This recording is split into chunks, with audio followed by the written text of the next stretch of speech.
Atlantis की कहानी 2000 साल से भी पहले शुरू होती है, जब प्राचीन यूनानी दार्शनिक प्लेटो ने अपनी रचनाओं टाइमियस और क्रिटियस में एक शक्तिशाली और अत्याधुनिक द्वीप सभ्यता का वर्णन किया।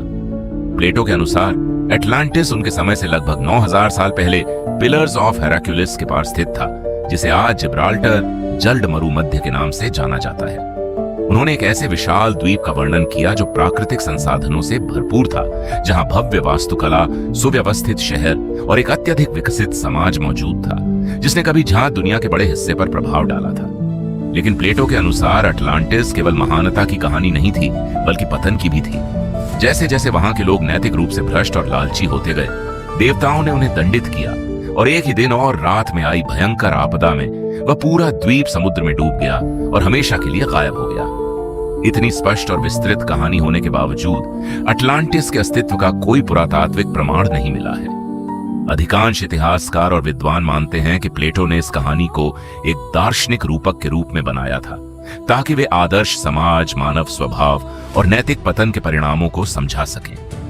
कुछ शोधकर्ताओं का मानना है कि इस कहानी के कुछ हिस्से वास्तविक घटनाओं से प्रेरित हो सकते हैं, जैसे लगभग 1600 ईसा पूर्व आधुनिक सेंटोरिनी द्वीप, जिसे प्राचीन काल में थेरा कहा जाता था, वहां हुआ ज्वालामुखी विस्फोट जिसने पास की मिनोअन सभ्यता को नष्ट कर दिया था। अन्य लोग यह भी मानते हैं कि भूकंप और सुनामी जैसी प्राकृतिक आपदाओं ने भी इस कथा को प्रभावित किया हो सकता है। सदियों से अटलांटिस की यह कहानी खोजकर्ताओं, लेखकों और वैज्ञानिकों की कल्पना को आकर्षित करती रही है।